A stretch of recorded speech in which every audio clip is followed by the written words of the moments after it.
here we go. The fourth game of this series, been playing all week, is the Toronto Blue Jays and the New York Yankees.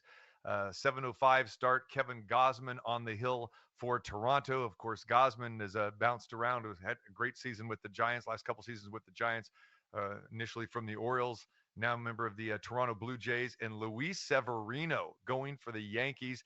And we have the Yankees a $1.27 favorite here. The total 8.5. Basically, either way, it's 110 each side there. And guys, when you look at Severino, I mean, 5 days ago he started his first game since October 15th, 2019. You guys probably remember that game. It's a playoff game against the Houston Astros where he went against Garrett Cole. That's how far back that we've got to go back for Severino getting a start outside of the first start that he had this season here.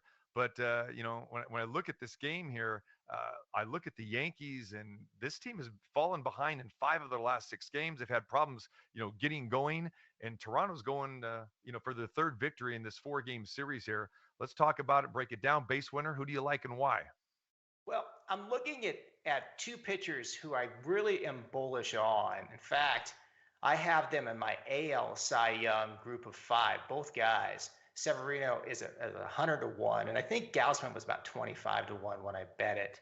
Gosh, the price is minus 104. I have it priced minus 104 for Toronto, so that would indicate by my line that there's value on Toronto. And baseball hipsters are going to be, I don't know, calling people on the phone. There's going to be an uproar because I have Kevin Gausman as the base winner number 2. And he's got a run suppression number of 40%. So super high on him. Severino I like too. I have him 50th out of 150 pitchers. Got him with a run suppression number of 84. And, I really want to see Severino pitch well at 100 to 1 to win the Cy Young Award. And if you look at some of his stats, and you have to go back really to get a decent sample. You got to go back to 2017, 2018, but really high, like close to 30% strikeout percentage, which to me is a probably the most reliable stat in baseball. So he's got a 29.4 strikeout percentage in 2017, a 28.2 in 2018. And I think that if he's healthy, and that's a big if, and trying to handicap health is really, I think, a fool's game. So I'm bullish on him outside of the health issues. If I had to play this game, I'm going to play Toronto because I like Gausman that much more than Severino, basically. And we've talked about the offenses. For me, they're almost equal. They're 119 apiece, and both offenses are strong. So and then we do have the edge. The Yankees do have the edge in the bullpen, but a huge starting pitching advantage, despite my affinity for both pitchers. And so I'd play Toronto. I'd take the plus money here. Jeff, you want to get in front of this game? Yes. Before I do that, though, I mean, I think we talk about occasionally stories that happened the night before. I mean, it's time to retire if you're John Sterling. What on earth is he doing last night, calling a home run? I mean, is he kidding? I mean, is he that – he's that hard of sight and that he can't – I mean, what kind of call was that? Did anyone – you guys saw that, right? What did he miss? He misses calls quite a bit. A lot. It's like, I mean – Which one did he miss, Jeff?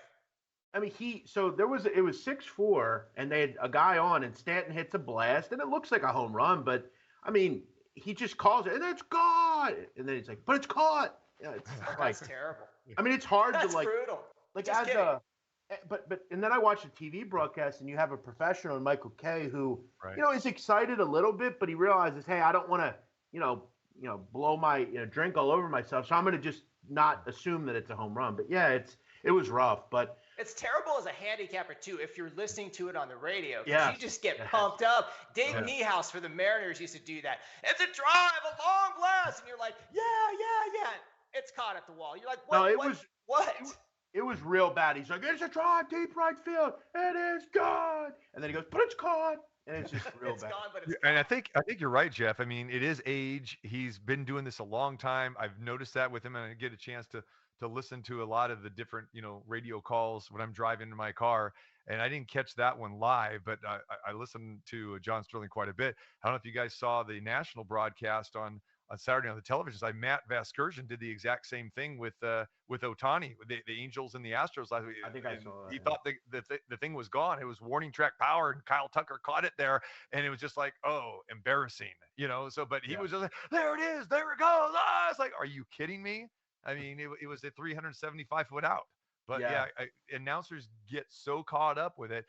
Either the old, really the older guys really don't do it. They are more experienced. So I don't know what Sterling's, but a lot of the younger guys who are so full of themselves, they try to make that more of a production instead of just calling the game as they see it. Yeah, that being said on this game, though, it's kind of an interesting cap. I think, Mark, I get it. I don't really like either pitcher personally. I especially, and I'll just say for this game, I don't love Gausman in this game. Yankees hit him pretty hard, and a lot of the big bat hit him hard. Stanton, and look, limited plate appearances, but Judge, Stanton, Hicks, some of those guys hit him pretty well. I'm looking at this total. I feel like we should see some runs in this game. The concern, though, is it's really nice around here. I mean, it's going to be in the 80s today up in New York, Philadelphia. The problem that we have, though, is when you have 80 degrees, spring, you're going to have thunderstorms. And what you see is around 6, 7 o'clock, some thunderstorms coming in. The wind is blowing out currently. Now, by game time, the wind's going to be blowing in a little bit. So, the weather's kind of a weird cap here. And we could see a situation again where that, the wind, pulls a ball in that should be out that, doesn't end up going out and we miss an over. So I think starting pitching here, I don't love. I think both teams score some runs. We haven't seen a ton of runs in this series up until last night. They scored 10. I think 8.5, 8.5 is always a good number. 5-4 is a winner. I didn't end up getting there in this game, but I think we can see some runs. I didn't ultimately play it, though, because of the thunderstorms. And look, I'm going to tell you right now, okay, understand weather in this game. Don't go on your iPhone and just look and see the rain thing, so assume rain. Is it going to be thunder showers? Is it solid rain? Is it wind all game? Is it wind blowing in? Is it wind blowing out? Understand meteorology. Yeah, absolutely. And as far as this game goes, I'm with you, Jeff. I think a lot of runs could be scored here. I think the Yankees can get to Gausman. I would be very close and tempted to play the Yankees, except it's Severeno. I cannot get behind Severeno because we know he's only going to probably go 3-4 innings max. I mean, major Tommy John surgery, and then he had several injuries after that, including a groin injury. I mean, this guy hasn't been on the mound at all. So well, I like it's the Yankees interesting. bats, but It's interesting. Just to build on that, I mean, at BetUS currently, the team total on the Blue Jays is 3.5, minus 140. So it's shaded, towards the over.